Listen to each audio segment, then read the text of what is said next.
ভাবুন তো, আপনি যদি নিজের সব কাজ অন্য কাউকে দিয়ে করাতে চান আর একদিন হঠাৎ সেই মানুষটাই চলে যায়, তাহলে কি হবে?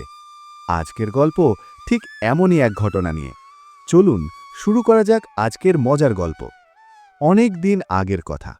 একটি ছোট গ্রামে চন্দু নামে এক যুবক বাস করত। কিছুদিন আগেই তার বিয়ে হয়েছিল।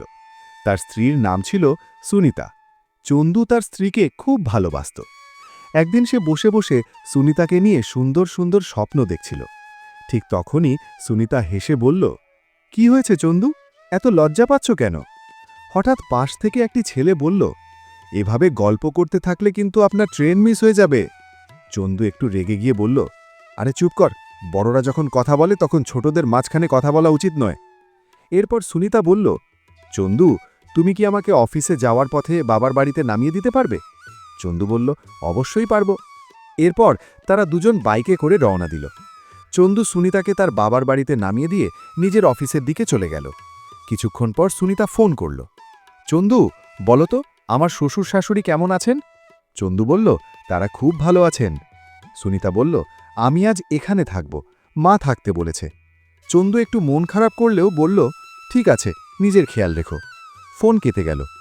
কিন্তু সারা রাত চন্দুর মন অস্থির হয়ে রইল। পরদিন সকালে তার মা জিজ্ঞেস করল, কি হয়েছে বাবা, তোমাকে এত মনমরা লাগছে কেন? চন্দু বলল, কিছু না মা। মা হেসে বলল, আমি জানি বৌমা বাড়িতে নেই বলে তোমার মন খারাপ। চন্দু কিছু না বলে অফিসে চলে গেল। কিন্তু অফিসেও তার মন কাজে লাগছিল না। হঠাৎ তার বস বললেন, মিস্টার সিনহা, আপনি কি আমার কথা শুনছেন? এটা অফিস, আপনার বাড়ি নয়। চন্দু লজ্জা পেয়ে বলল, সরি স্যার। বস বললেন, মাসিক রিপোর্টের কাজ কোথায় পৌঁছেছে? চন্দু বলল, স্যার আজই রিপোর্ট দিয়ে দেব। সন্ধে হয়ে গেল, কিন্তু কাজ শেষ হলো না। শেষে সে বসকে বলল, স্যার, আজ শরীরটা ভালো লাগছে না, আমি রিপোর্টটা মেল করে দেব। বস বললেন, ঠিক আছে, কিন্তু ভবিষ্যতে এমন যেন না হয়। কাজ শেষ করে চন্দু বাড়ি ফিরে এলো।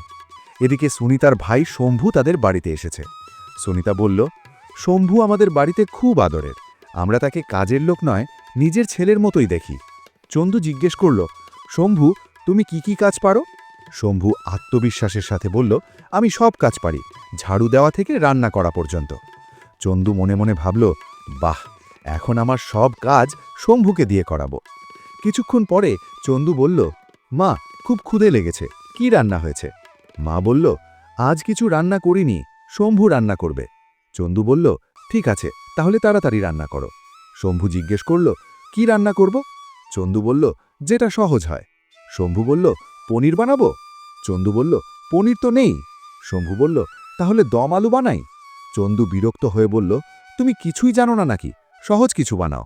এভাবে ছোট ছোট বিষয় নিয়ে অনেক ঝামেলা শুরু হয়ে গেল। শেষে সুনিতা রেগে গিয়ে শম্ভুকে বাড়ি থেকে বের করে দিল। চন্দু প্রথমে খুব খুশি হল, কিন্তু তার সেই খুশি বেশিক্ষণ টিকল না, কারণ এখন বাড়ির সব কাজ তাকে নিজেকেই করতে হলো।